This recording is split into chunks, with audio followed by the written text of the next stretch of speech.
충성! 대한민국 6.25 참전유공자회 구로구 지회장 이홍준입니다. 평화수호를 위한 6.25 실정 바로 알리기 강의를 비대면으로 시작하겠습니다. 6.25 전쟁 실록을 보면서 당시에 비참했던 참상을 보시겠습니다. 길이는 약 10분간 소요됩니다.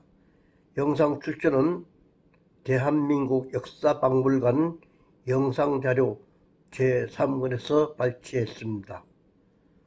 감사합니다. 충성! 제3부를 시작하겠습니다. 그에 따라 10월 1일 강릉 방면의 국군 3사단이 최초로 38선을 돌파했다. 10월 7일엔 유엔군이 38선을 넘었고 그 뒤 유엔 총회가 이를 추인하였다. 8월부터 우리가 어디까지 공격을 해야 되느냐, 그에 대해서 논의를 하기 시작합니다. 첫 번째 시각은 북진을 해야 된다. 이미 북한이 전쟁을 일으켰기 때문에 38선은 없어진 것이다. 없어진 것이기 때문에 우리가 올라가도 된다. 올라가서 그 침략자들을 응징을 해야 된다. 그게 이제 첫 번째 주장이었고, 두 번째 주장은 조심해야 된다. 왜냐하면은 우리가 올라가게 되면은 중국이나 소련이 참전할 가능성이 있기 때문에 두 가지 설이 이제 같이 논쟁을 벌이다가 결국은 미국 정부에서 9월 9일, 50년 9월 9일 국가안보회의, NSC죠. 국가안보회의에서 결정을 하게 됩니다. 38선 이북 진격을 하기로 결정을 하게 됩니다.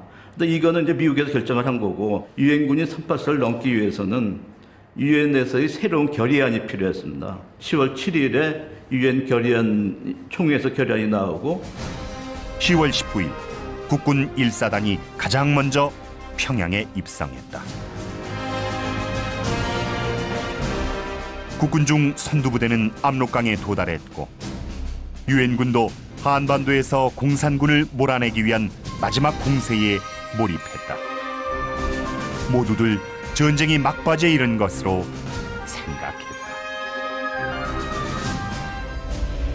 이제는 거꾸로 김일성이 멸망 위기에 몰렸다. 10월 1일 김일성은 다급히 스탈린과 마오쩌둥에게 구원을 요청하였다.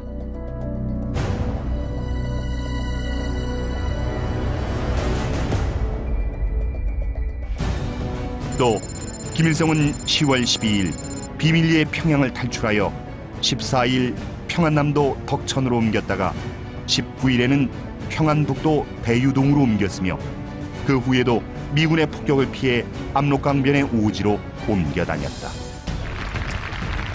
소련과 중공은 참전을 결정하였다. 마오쩌둥은 입술이 없으면 이가 시린 것처럼 북한이 망하면 중국이 위태로워진다고 하며 당초의 약속대로 군대를 보냈다. 스스로 북한을 돕기 위해 지원했다는 조선의용군이란 이름으로 1950년 10월 19일 펑더화이의 지휘 아래 1차로 30여만 명의 병력이 압록강 3개 지점을 거쳐 입북하기 시작하였다. 이때부터 적의 주력은 북한군이 아니라 중공군이었다. 한국군의 작전권을 유엔군이 가진 것처럼 북한군의 작전권도 사실상 중공군에게 넘어갔다. 중공군은 일본군과 또 장제스의 국부군과 싸우면서 전투력이 강해진 군대였다.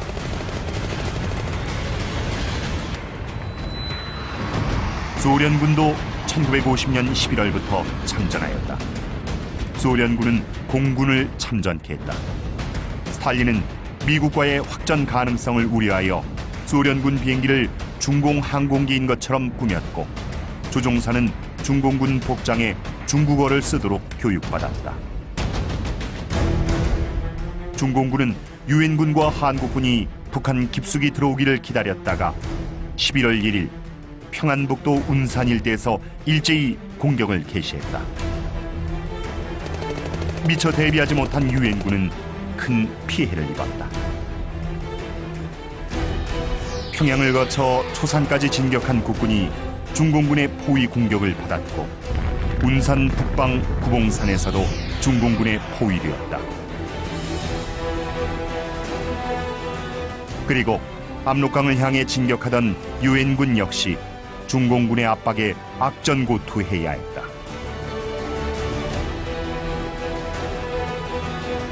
(10월 25일) 생포한 중공군 포로의 진술 내용을 무시하고 중공군의 출현을 과소평가한 유엔군의 피해는 아주 컸다.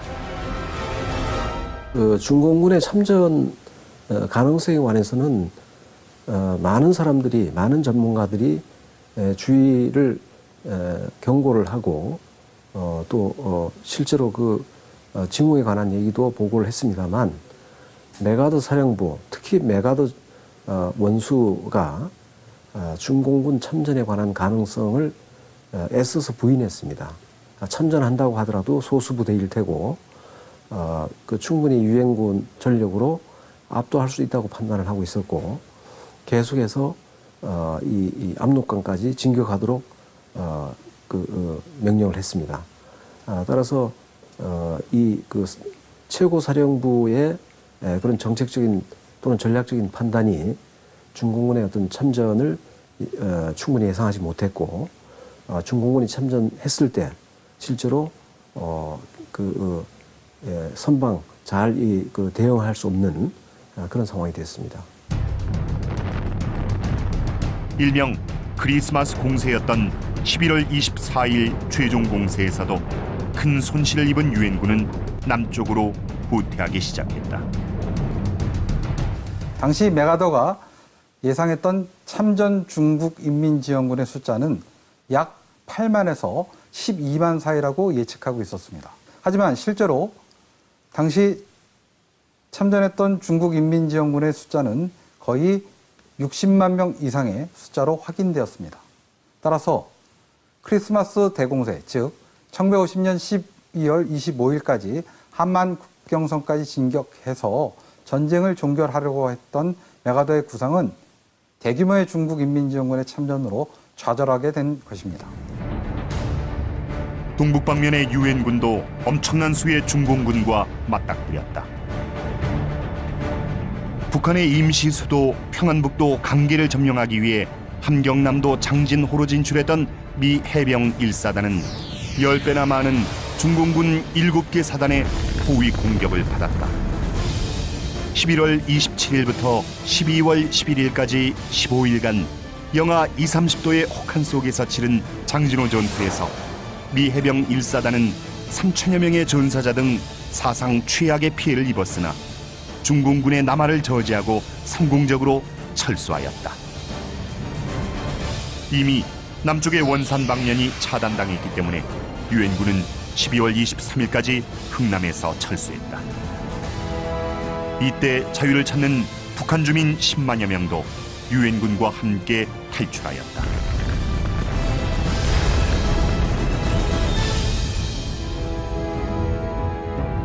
결국 1951년 일사후퇴로 서울을 중공군에 내주었다. 중공군은 경기도 평택까지 밀고 내려왔으나 다시 유엔군이 반격하였다.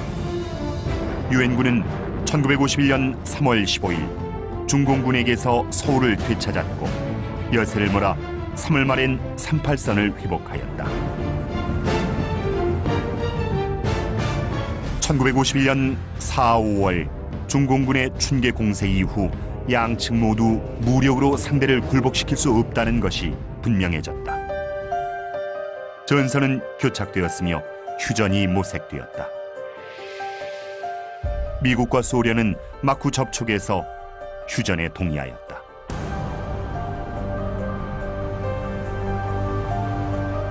정전 협상의 가장 큰 쟁점은 남북 간 경계선과 포로 교환 문제였다. 경계선은 전쟁 전의 38선이 아니라 정전 시의 군사 접촉선으로 합의되었다. 그러나 포로 교환의 문제는 쉽게 합의되지 않았다. 유엔군은 공산권 포로의 자유의사 귀환을 원칙으로 했다. 이에 대해 공산 측이